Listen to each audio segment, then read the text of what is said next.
Hello, everybody. What's up? This is your boy Morgan, and welcome back to my YouTube channel. Yeah, man. So, I know a lot of you guys have been waiting to hear from me. Yes. And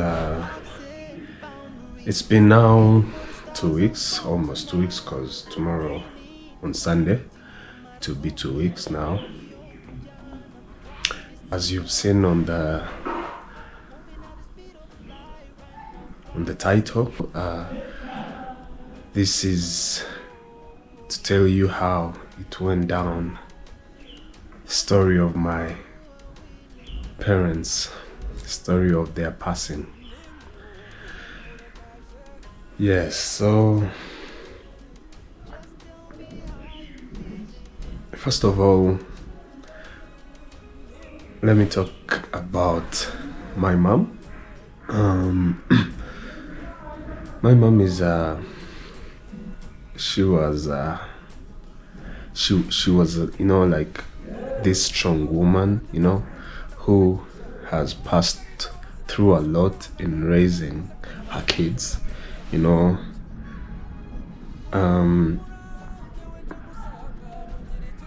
I don't know where to start from, but she was this woman who was a good woman, who did only good things, who could only go to work and come back to the house, always motivating people in life, always supporting other people, although she didn't have anything. She was just a really, really perfect person. I mean, like, she was really good. I guess that's why maybe that's why the Almighty wanted her to go home. Yeah, and I don't have a lot to talk about that, because me and Dad never knew each other that much, because I was always a mommy's boy, and I got a lot to talk about Mom. A lot. So, getting back to the story. Before this happened, I had talked to Mom. Okay, let me just go back a little bit back. So Mom and Dad had a little misunderstandings.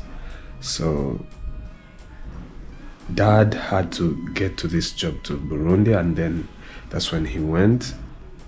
And they had these misunderstandings, married couples, you don't know what I never wanted to really like get in the middle of those things. So Mom called me in the morning. It was Friday morning, and she told me she's going to Tanzania, and I was like, really? Why are you going to Tanzania? Yeah. And then she was like, I'm going with your dad.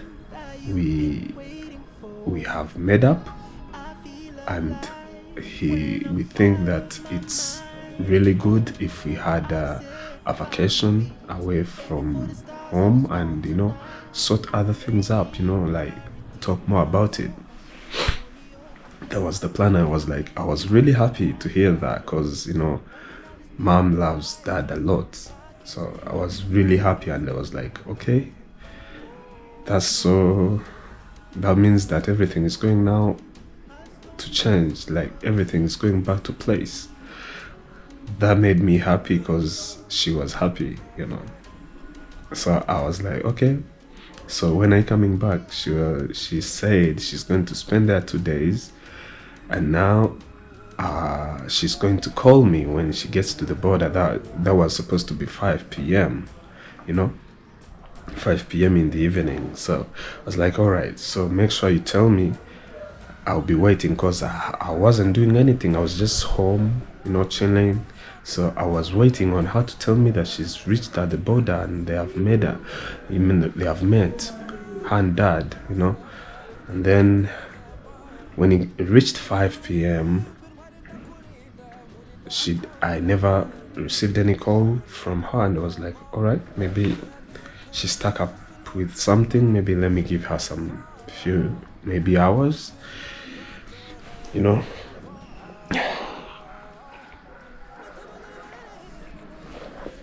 then I gave her a few hours. I remember I called her phone at 8 p.m.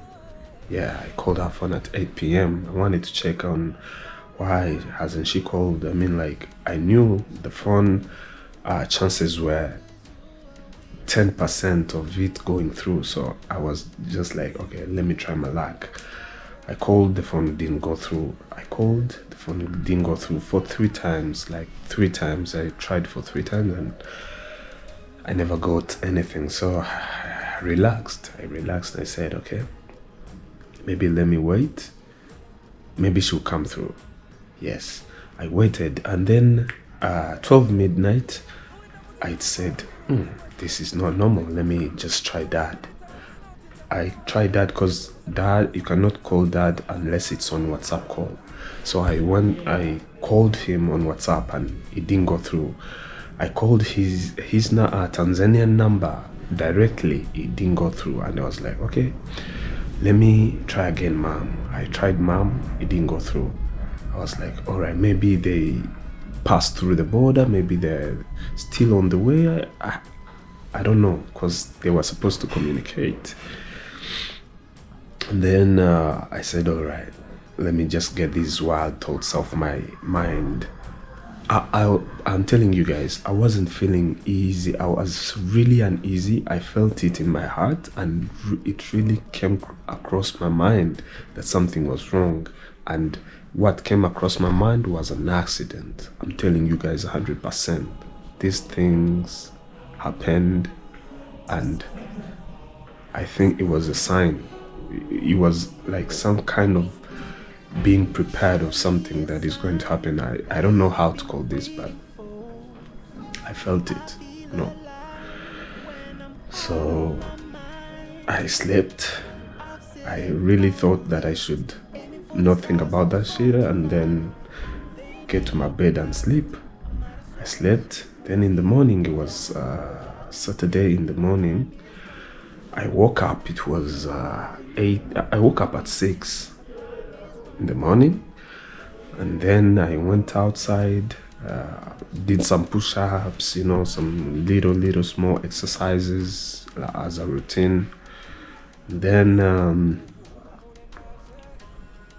I went back to bed, and then 8 p.m.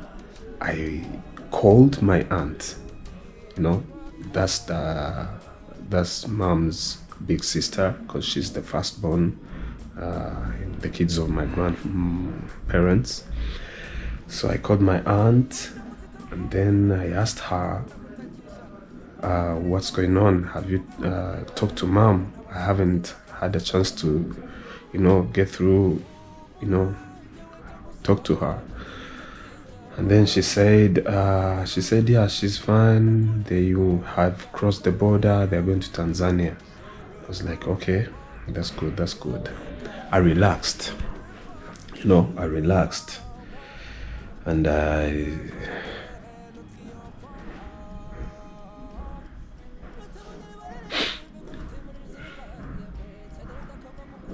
I continued, the day continued. The day ended, then in the morning, Saturday, in the morning, I woke up as usual, the routine, 6 in the morning. And I remember by that time, we didn't have power at the house, so that means Wi-Fi wasn't working.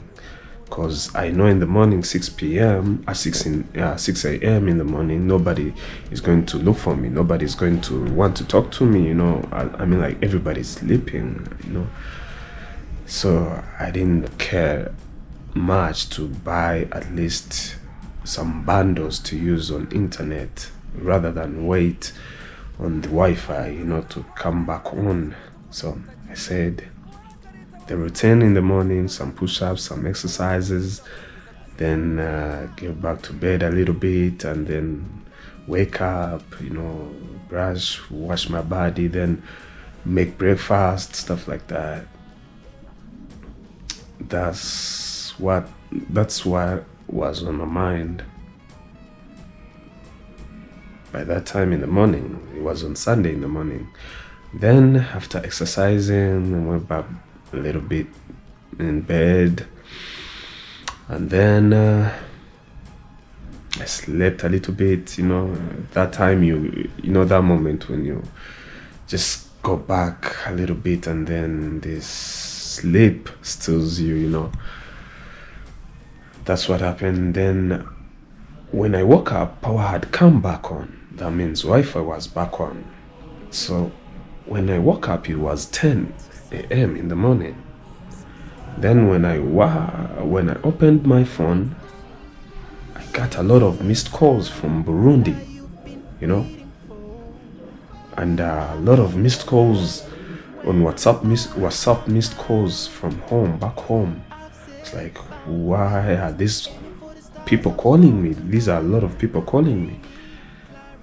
And then I was like, okay, that habit you have here, like, maybe nothing. So you like urgent.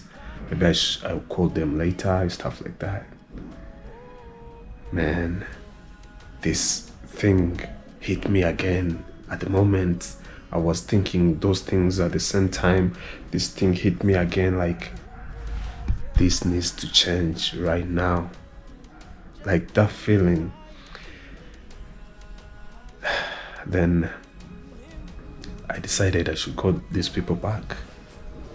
In the moment I was removing my password, going to call, someone back home called me instantly, I received, and I was like, hey, hello, what's happening?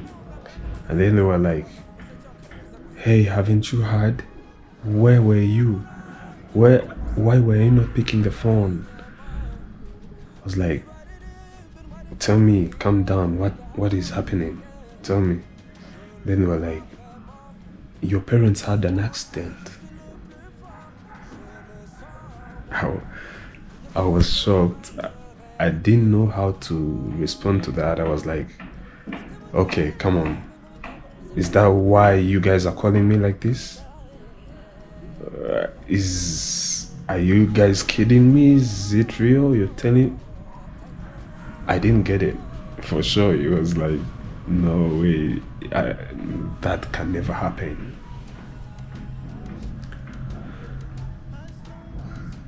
I didn't believe it. I was like, no way. It's crazy. I mean, like, I hung up the phone. I looked up on my phone and I was like, no, they might be joking. Then I called in Burundi, because remember, they had called me a lot. They had called me a lot in Burundi, so I had to call back. So I called them and they were like, hey, we've been trying to reach you. Where have you been? Like, haven't you heard the news that your father has passed? And then this was the second hit that I was getting. It wasn't an accident no more now. It was someone dying, And now I was in a second shock. A second, like, second bullet hit. And then they were like, then I was like, what are you guys talking about?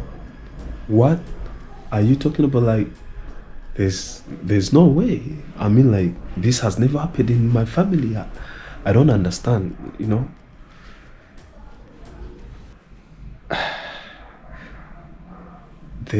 Then they told me my mother was injured so badly, and then they're taking them to the hospital right now. Like, they were transferring them from a clinic to a big hospital down in Tanzania.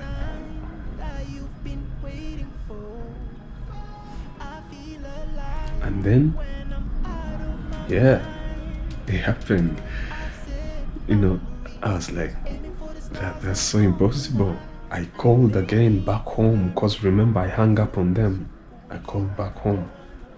I demanded to talk to my aunt.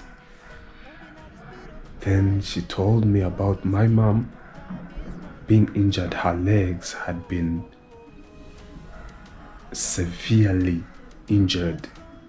Like they were supposed to be amputated, like being amputed. I don't know, amputated, I don't know the right word, but being removed. And that moment she told me those words, my heart sank. Knowing my mother, how beautiful she is.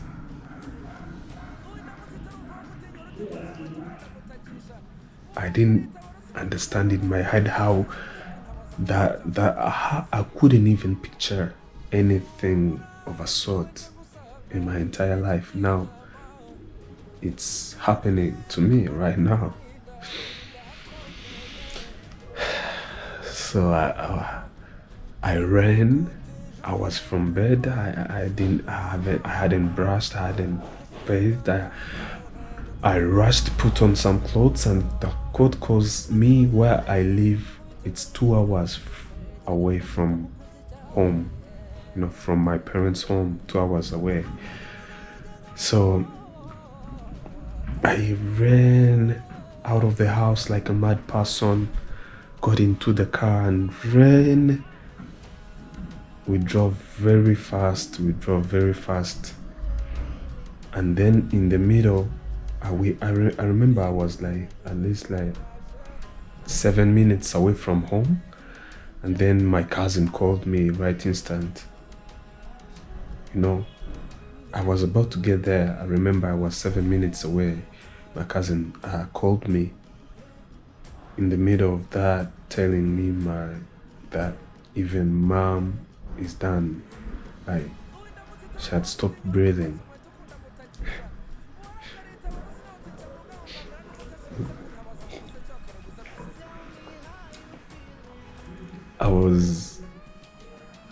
The person who was driving thought that I was about to get mad because I didn't get the news really well. Like, I started to shake, the phone, because I didn't believe it. Like, I even told my cousin, like, what are you talking about? Please don't say those words. Don't say those things to me, because, bro, you're not supposed to tell me those things. You're not supposed to tell me those words. It was crazy.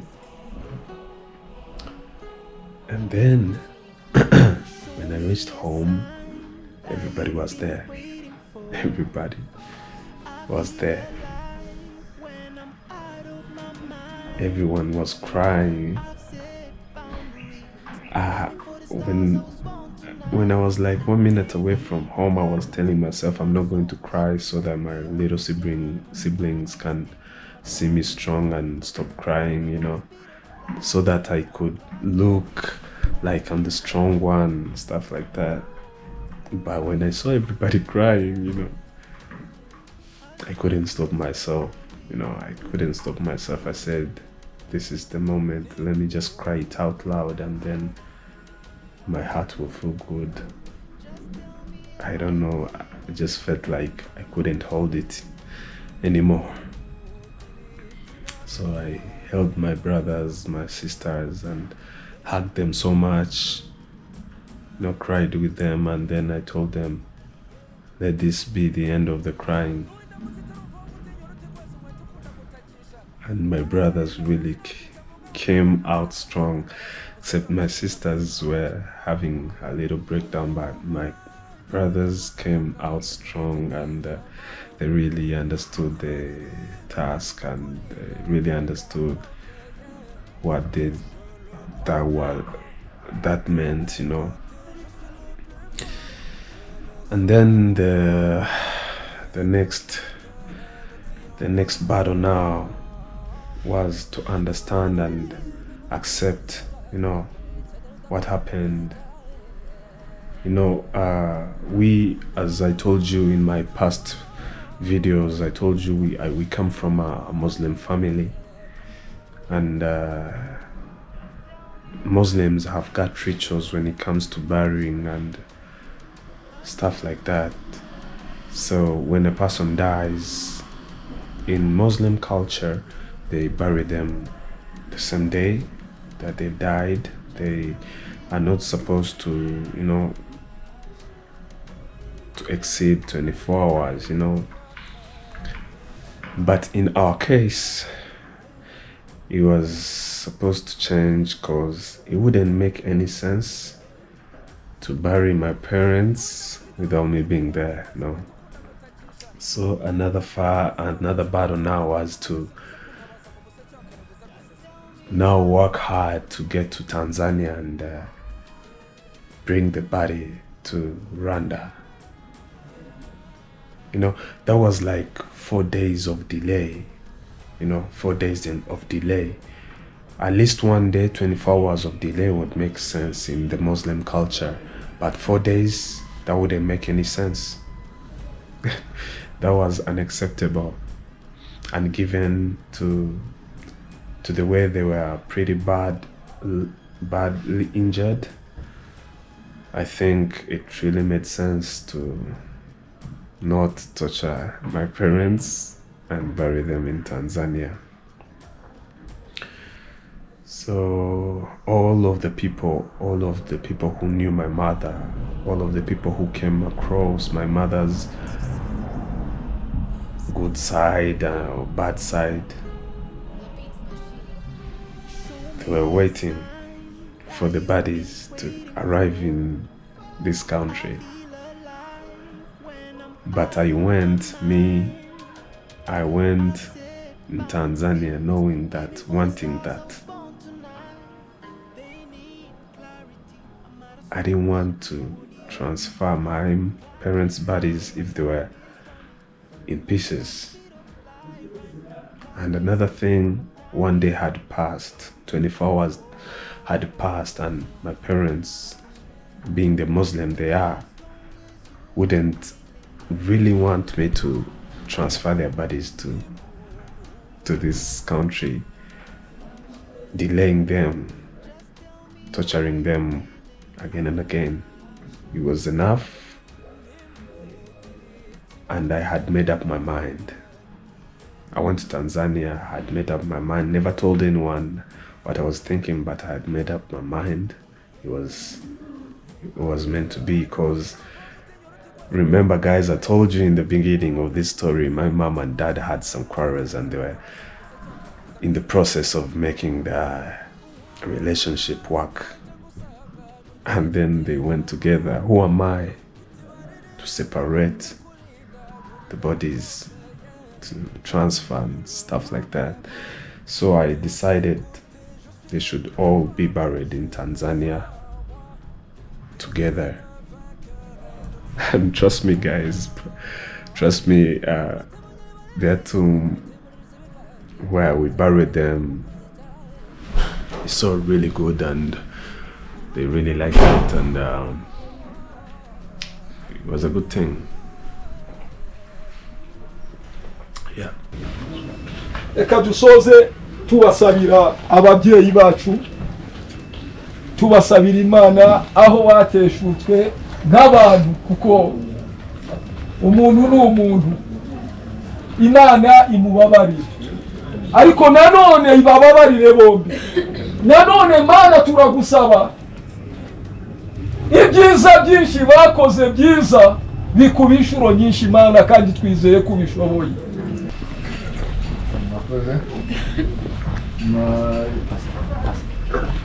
Ikiganiro cyiza n'amagambo meza y'intumwa yacu Muhammad sallallahu alaihi wasallam, aya zivuye mu gitabo cya Qur'an. Abamwumvise ibyo shehe yaba yasabye n'ubusabe abasabiye naho bari naho muri namwe hano murusheho kurusha ndamubasabira Sheikh akaba yasabye uwo yaba yaragendanye umwenda cyangwa uwari umufitiye umwenda yatwegera turi hano hafi ikibazo kirakirangira. Yeah, so after that we came back. We went on Sunday, that same day in Tanzania. We buried, prayed, came back the same day. No, we came back on Monday and then reached here in Rwanda on Tuesday last week. Yes, and yeah, we, you know, here in Africa, I don't know other places, but here in Rwanda or East Africa, we have these memorial meetings, family meetings, you know. Yeah, so we had that, and I'm telling you guys, it was crazy, massive. It was my first time in my entire life. It was my first time in my entire life seeing the whole family all together in one place, talking about, like, connected with one thing, talking about one thing, thinking about one thing, having the same emotions. It was my first time to experience that, and this happened because of mom and dad. It was this tragedy is really a tragedy, but I received it as a sacrifice of so many things, of so many doors, of so many responsibilities for me as a head of the family now, that I have 5 siblings to take care of behind me. So I've remained now with 3 brothers, 2 sisters also have kids. My sisters have kids also. So yeah, a lot of people came, as I'm going to, as you see here, a lot of people came. As you see, my mom has been doing a lot of good things. Good things. A lot of people loved her because she was such a nice person.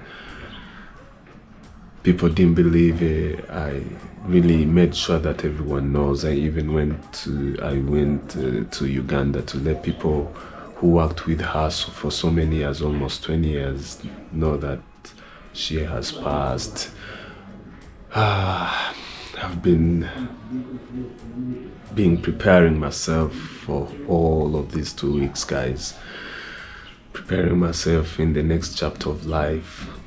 Now that I've become a dad and a mom, I've received a lot of responsibilities on my shoulders, and I have to carry the weight, because I believe the Lord can never give you something bigger than yourself. So anything, any problem, anything bad that happens in your life is because you have to pass through that. You can manage to pass through it because it's not bigger than you. You can solve it, you know. So I believe that this responsibility is meant to be. So I have to take care. I have to take it. I have to embrace it. It's all mine. Yeah, so now I'm the responsibility.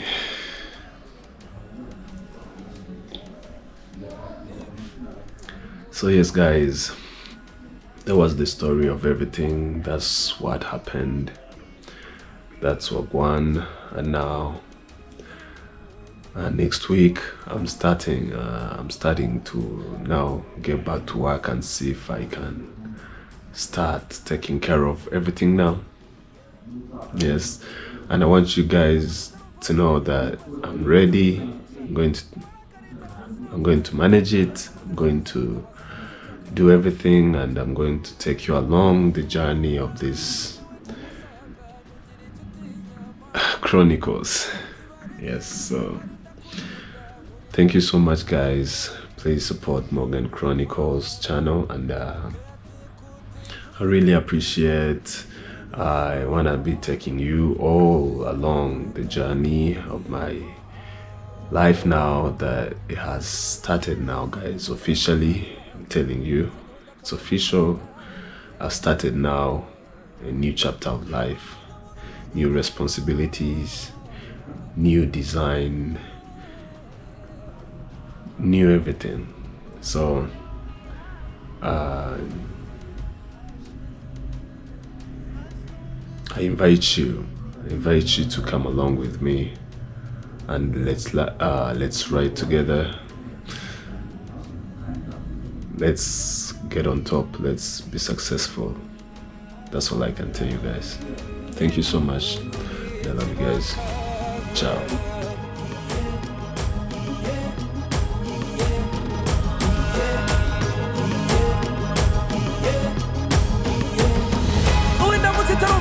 Rutiguwese umwete ukunda gutakisha uwarakarita warusi nawe utinze mu ngabo ngamera n'umutasi gusa kuntabaza mu museke wa kare gusa gusesa.